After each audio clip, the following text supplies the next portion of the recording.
ചോദ്യപേപ്പറിലെ മതനിന്ന് ആരോപിച്ച് Thodupuzha Newman college അധ്യാപകനായ TJ. ജോസഫിന്റെ കൈപ്പത്തി വെട്ടിമാറ്റിയ കേസിലെ ഒന്നാം പ്രതിയും പിടികിട്ടാപ്പുള്ളി മതതീവ്രവാദിയുമായ അശമന്നൂർ നൂലേലി മൂടാശ്ശേരി സവാദ് ഇപ്പോൾ അറസ്റ്റിലായ വിവരങ്ങൾ പുറത്തുവരികയാണ്. 14 വർഷങ്ങൾക്ക് പിന്നാലെ ഇപ്പോൾ കണ്ണൂരിൽ വെച്ച് എൻഐയുടെ പിടിയിലായെന്ന വിവരങ്ങളാണ് പുറത്തുവരുന്നത്. അതായത് കുറ്റകൃത്യം നടന്നത് 2010 ജൂലൈ 4-നാണ്. ഈ കുറ്റകൃത്യത്തിന് പിന്നാലെ ആലുവയിൽ നിന്ന് നാടുവിട്ട സവാദ് പിന്നീട് പല സ്ഥലങ്ങളിലായി, അതായത് കേരളത്തിന് പുറത്ത് പല സ്ഥലങ്ങളിലായി ഒളിവിൽ കഴിഞ്ഞിരുന്നു. ഇക്കഴിഞ്ഞ 13 വർഷമായി ഇയാളെ കണ്ടെത്താനായിട്ട് ഇതുവരേക്കും രഹസ്യാന്വേഷണ ഏജൻസികൾക്കൊന്നും തന്നെ സാധിച്ചിരുന്നില്ല. ഇതിന് പിന്നാലെ സവാദിനെ കണ്ടെത്താൻ സഹായിക്കുന്നവർക്ക് ദേശീയ അന്വേഷണ ഏജൻസി ഇക്കഴിഞ്ഞ വർഷം മാർച്ചിൽ 10 ലക്ഷം രൂപയാണ് പാരിതോഷികമായി പ്രഖ്യാപിച്ചത്. അതിൽ ആദ്യം തന്നെ 4 ലക്ഷം രൂപ പാരിതോഷികമൊക്കെ പ്രഖ്യാപിച്ചെങ്കിലും സൂചനകളൊന്നും ലഭിക്കാത്ത സാഹചര്യത്തിലായിരുന്നു പിന്നീട് തുക തന്നെ 10 ലക്ഷമാക്കി ഉയർത്തിയത്. 54 പ്രതികളുള്ള ഈ കൈവെട്ട് കേസിൽ മറ്റ് പ്രതികളുടെ വിചാരണയൊക്കെ ഇപ്പോൾ പൂർത്തിയായിരിക്കുകയാണ്. ഒന്നാം ഘട്ടത്തിൽ വിചാരണ നേരിട്ട 18 പ്രതികളെ കോടതി വിട്ടയച്ചിരുന്നു.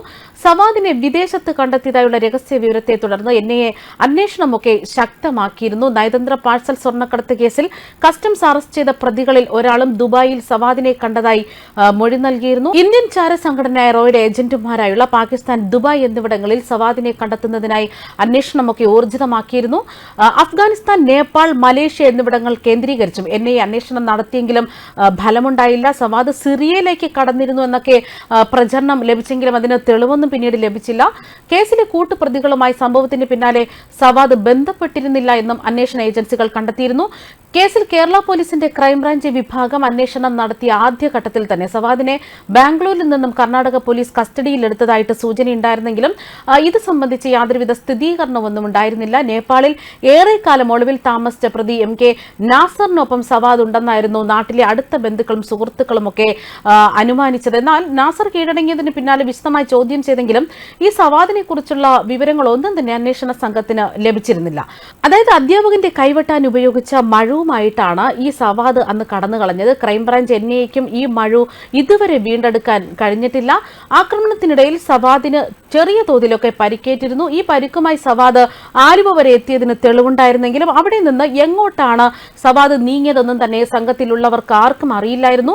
ബാംഗ്ലൂരിൽ സവാദ് ചികിത്സ തേടി നഴ്സിംഗ് ഹോമിൽ നിന്ന് കർണാടക പോലീസ് കസ്റ്റഡിയിലെടുത്തു എന്നായിരുന്നു അന്ന് പുറത്തുവന്ന വാർത്തകൾ. എന്നാൽ അന്നത്തെ അന്വേഷണ സംഘം ഇക്കാര്യമൊക്കെ നിഷേധിക്കുകയായിരുന്നു. ഇതിന് പിന്നാലെ ആണ് ഇപ്പോൾ ഇയാളെ അറസ്റ്റ് ചെയ്തു എന്ന വിവരങ്ങളൊക്കെ എൻഐഎ പുറത്തുവിടുന്നത്. അതേസമയം 2010 ജൂലൈ 4-ന് തൊടുപുഴ ന്യൂമാൻ കോളേജിലെ പ്രൊഫസർ ടി.ജെ. ജോസഫിന്റെ കൈ വെട്ടിമാറ്റുകയായിരുന്നു നിരോധിത സംഘടനയായ പോപ്പുലർ ഫ്രണ്ട്. ഇവർ ആസൂത്രണം ചെയ്ത് നടപ്പാക്കിയെന്നായിരുന്നു എൻഐഎ കണ്ടെത്തിയത്. ആദ്യഘട്ടത്തിൽ വിചാരണയിൽ 31 പേരിൽ 13 പേരെ കോടതി ശിക്ഷിക്കുകയും 18 പേരെ വെറുതെ വിടുകയും ചെയ്തിരുന്നു. പ്രാഥമിക ഘട്ടത്തിൽ കേരള പോലീസ് അന്വേഷിച്ച കേസ് 2011 മാർച്ച് 9-നാണ് എൻഐഎ ഏറ്റെടുത്തത്. തൊടുപുഴ ന്യൂമാൻ കോളേജ് പ്രൊഫസറായിരുന്ന ടി.ജെ. ജോസഫിന്റെ കൈപ്പത്തി വെട്ടിമാറ്റിയ കേസിലെ വിധി പ്രസ്താവം വരുന്നത് സംഭവം നടന്ന് 13 വർഷങ്ങൾക്ക് പിന്നാലെയായിരുന്നു. കേരളത്തെ ഒന്നാകെ നടുക്കിയ ഒരു അധ്യാപകന്റെ കൈവെട്ട് കേസ് തന്നെയായിരുന്നു ഇത്. സംസ്ഥാനത്ത് ഇതിനു മുൻപ് കേട്ടുകേൾവിയില്ലാത്ത തരത്തിലായിരുന്നു ക്രൂരകൃത്യം അരങ്ങേറിയതും. തൊടുപുഴ ന്യൂമാൻ കോളേജിലെ ബികോം മലയാളം ഇന്റേണൽ പരീക്ഷയ്ക്ക് തയ്യാറാക്കിയ ചോദ്യപേപ്പറിൽ പ്രവാചക നിന്ദയുണ്ടെന്ന് ആരോപിച്ചായിരുന്നു പ്രൊഫസർക്കെതിരെ ആക്രമണം അഴിച്ചുവിട്ടത്. ചോദ്യപേപ്പർ തയ്യാറാക്കിയ ടി.ജെ. ജോസഫിന്റെ കൈപ്പത്തി പ്രതികൾ വെട്ടിമാറ്റി. ആരോപണത്തെ തുടർന്ന് സസ്പെൻഷൻ കഴിയുകയായിരുന്ന ജോസഫിനെയായിരുന്നു ഇവർ ആക്രമിച്ചത്.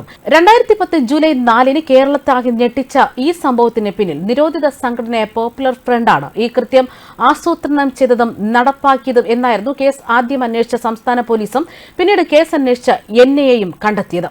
പ്രതികൾക്ക് വിദേശത്തു നടക്കം സാമ്പത്തിക സഹായം ലഭിച്ചിട്ടുണ്ടെന്നും എൻഐഎ കണ്ടെത്തിയിരുന്നു. സംഭവത്തിന് പിന്നാലെ പ്രതികളെല്ലാം ഒളിവിൽ പോയിരുന്നു.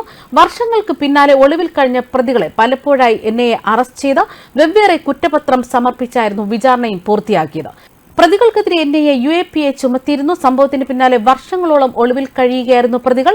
ആദ്യഘട്ട വിചാരണ പൂർത്തിയാക്കിയ കൊച്ചിയിൽ എൻഐഎ കോടതി 2015 ഏപ്രിൽ 30-നാണ് വിധി പറഞ്ഞത്. അന്ന് 37 പ്രതികളിൽ 11 പേരെ ശിക്ഷിച്ചു, 26 പേരെ വിട്ടയച്ചു. ഇതിന് പിന്നാലെ പിടികൂടിയ 11 പേരുടെ വിചാരണയാണ് ഈ അടുത്തിടെ പൂർത്തിയായത്. ആദ്യഘട്ടത്തെ വിചാരണയ്ക്ക് ശേഷമാണ് ഇവരിൽ പലരും അറസ്റ്റിലാകുന്നത്. മുഖ്യ സൂത്രധാരനും ആലുവ സ്വദേശിയും പോപ്പുലർ ഫ്രണ്ട് നേതാവായ എം കെ നാസർ, കൃത്യത്തിൽ നേരിട്ട് പങ്കെടുത്ത സവാദ്, അസീസ് ഓടക്കാലി, ഷഫീഖ് നജീബ്, മുഹമ്മദ് റാഫി, സുബൈർ നൌഷാദ്, മൻസൂർ, അയ്യൂബ്, മൊയ്തീൻ കുഞ്ഞ് എന്നിവരാണ് രണ്ടാംഘട്ട പ്രതിപട്ടികയിൽ ഉണ്ടായിരുന്നത്. ഇവരിൽ ഷഫീഖ്, അസീസ്, സുബൈർ, മുഹമ്മദ് റാഫി, മൻസൂർ എന്നിവരെയാണ് കോടതി വെറുതെ വിട്ടത്. ഒളിവിലുള്ള ഒന്നാം പ്രതി എറണാകുളം ഓടക്കാലി സ്വദേശി സവാദിന് ജാമ്യമില്ലാ അറസ്റ്റ് വാറണ്ട് പുറപ്പെടുവിച്ചിരുന്നു. ഇപ്പോൾ സവാദ് അറസ്റ്റിലായിരിക്കുകയാണ്. ഇയാളെക്കുറിച്ച് വിവരം നൽകുന്നവർക്ക് 10 ലക്ഷം രൂപയായിരുന്നു എൻഐഎ പ്രഖ്യാപിച്ചത്. ന്യൂസ് ഡെസ്ക് കർമ്മ ന്യൂസ്.